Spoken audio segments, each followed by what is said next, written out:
It was quiet. Far too quiet.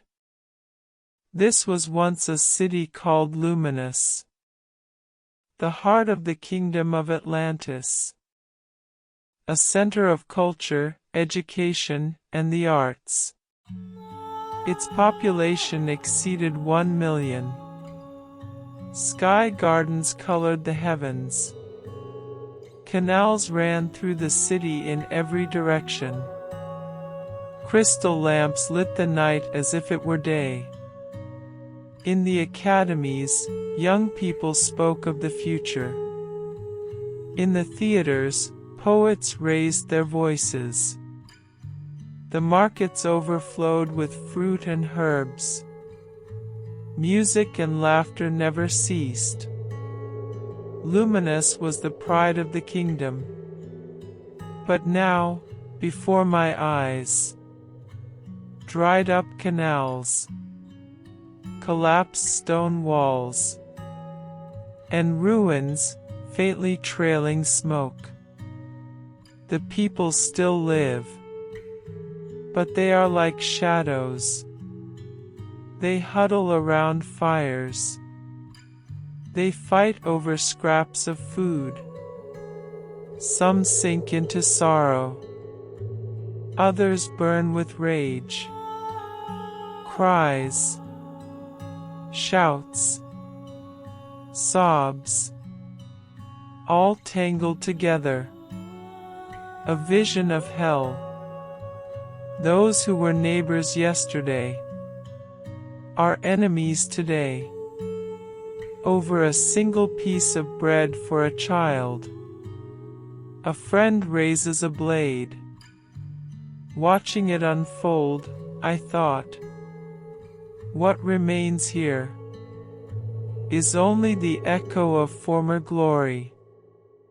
If I listen closely, I can almost hear it still.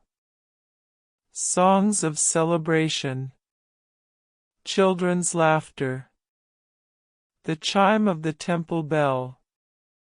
But they are no longer real. Only sounds left behind in memory. My name is Celia.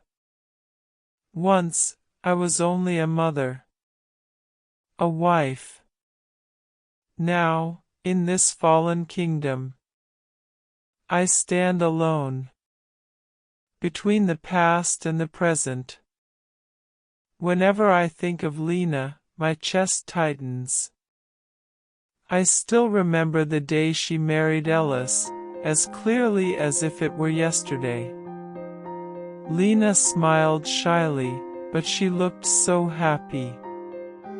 And Ellis, standing beside her, was a young man full of sincerity and kindness. Mother, Ellis is truly a good man. I can still hear Lena's voice, praising him again and again. I felt at ease. She had finally found someone who would stand by her side. Then Noah was born, my first grandchild. I prayed over and over that he would be born safely. The moment I heard his tiny cry, the fear that had built up in my chest overflowed as tears. That child brought new light into our family. As Noah grew older, Lena often brought him to visit. Mother, let's take a walk to the gardens today. She would say that, and we'd head to the sky gardens. Noah would run through the towering greenery, and Lena would laugh as she chased after him. I watched them from a few steps behind. The scent of swaying flowers in the wind, and my grandson's laughter. Those were the happiest moments of my life. But that happiness was far too brief. Now, there is no one in my arms. Lena's voice, Ellis's gentle smile, Noah's bouncing footsteps. They've all become distant memories. Sometimes, I listen closely, hoping their voices still linger somewhere. But all I hear is the wind, and the creaking of crumbled stone. The grief of losing one's family cannot be put into words. It's as if a hollow has opened deep inside me, and a cold wind blows through it. I was a mother, a grandmother. But now, even those roles have been taken from me. When I lost Lena, I didn't just lose a daughter. I lost the pillar of my heart, the joy of my days, and the small hope I held for the future. All of it sank away, together with her. Everything changed the day Neliua sank, when the heart of the kingdom was swallowed by the sea. The very idea of order vanished from people's hearts. The remaining cities and islands were no longer a kingdom. They became nothing more than scattered groups of people, distrusting, fighting, and stealing to survive. The first thing to collapse was public order. Police and officials disappeared. No one was left to protect the people. Markets fell into ruin. Crowds surged in, desperate for food. Then came the looting. A mother, clutching her starving child, grabbed fruit from her neighbor's basket. A man seized her wrist, shouted, and struck her. Cries and screams collided. The city turned into a vision of hell. Soon, hatred turned toward the privileged. Those who once lived in luxury were slaughtered in acts of vengeance. Lavish mansions were engulfed in flames. Screams echoed into the night sky. No one tried to stop it. Some even believed it was justice. Then, people began to form factions. Those with power gathered followers. They fought to control food and water. Neighbors became enemies overnight. Bloodshed became routine. All I could do was watch. The young people who once spoke of the future in classrooms now held blades, wounding one another. The plaza that once rang with songs was now a place where corpses lay. People stopped speaking of memories. Songs, prayers, stories, all were drowned by hunger and fear. I realized something. The fall of a civilization is not when buildings sink. It is when hearts break and trust between people disappears. That night, I sat trembling by the fire, remembering the Luminous that once was, the light flowing through the canals, the flowers of the sky gardens, the laughter of children. Those things will never return.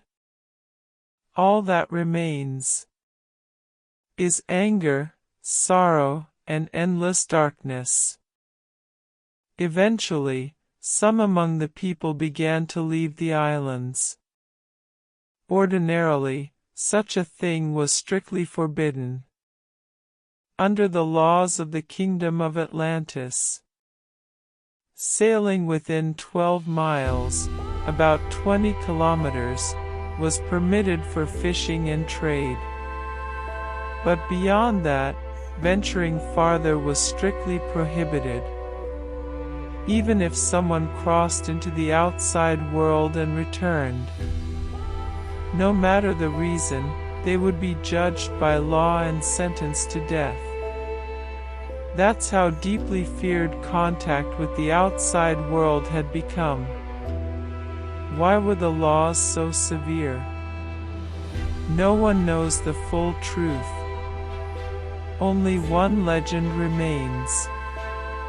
That in the ancient age of Lemuria, contact with the outside world nearly led to the collapse of civilization. It was the House of Atlantis that saved the realm. They severed outside influence and protected the islands. Since then, contact with the outside world became taboo. The kingdom's survival was guarded by the sealed sea. But now, that law had lost its meaning. The kingdom had fallen. Order had vanished. People were driven by hunger and fear. At dawn, they gathered at the harbor. They loaded cargo onto commuter boats, merchant ships, even vessels once used by the police. Mothers stood trembling on the decks, clutching their children. Men exchanged glances, silent, as they rowed out to sea. On their backs, hope and despair intertwined. Those left behind watched in silence. Will they survive? Is there truly land beyond the sea? No one had an answer. Inside my chest, emotions tangled. A wish for their safe arrival. A loneliness, as if we who remained had been abandoned. And a quiet thought. If they find new land, will laughter like Lena's and Noah's echo there once more? But the sea is vast, deep, and cold. Each time a ship vanished beyond the horizon, all I could do was pray that their journey would not be an end, but a new beginning. Decades have passed since then. I am still alive, but those who walked with me in those days, most of them are gone. And Celia, the one I cherish most, has already left this world. She remained strong until the very end. She lost her family. She witnessed the collapse of the city. She saw people turn against one another, yet she never looked away. She kept speaking of what she saw, of the voices she heard, of the pain etched into her heart. For her, that was what it meant to live. On the night Celia took her final breath, I held her hand and made a vow. This voice must never be silenced. The words she left behind are not just memories. They are echoes of civilization, a call to the future. Back then, many boarded ships and journeyed into the outside world, but we did not. Celia and I chose to remain in Luminous. Among the ruins, we gathered lost voices. We believed staying here was our purpose. I have grown old. My steps are slow. My memories begin to fade. But Celia's voice still rings clear. The sights she saw, the sorrow she carried, and the meaning she placed in passing down the story. That is why I continue to collect memories. The voices Celia spoke, the world she witnessed, and my own journey. I carve them into the stone. Civilization has fallen, but the voice remains. This is the final record of Atlantis, the echo of civilization. entrusted to the future by Celia and me.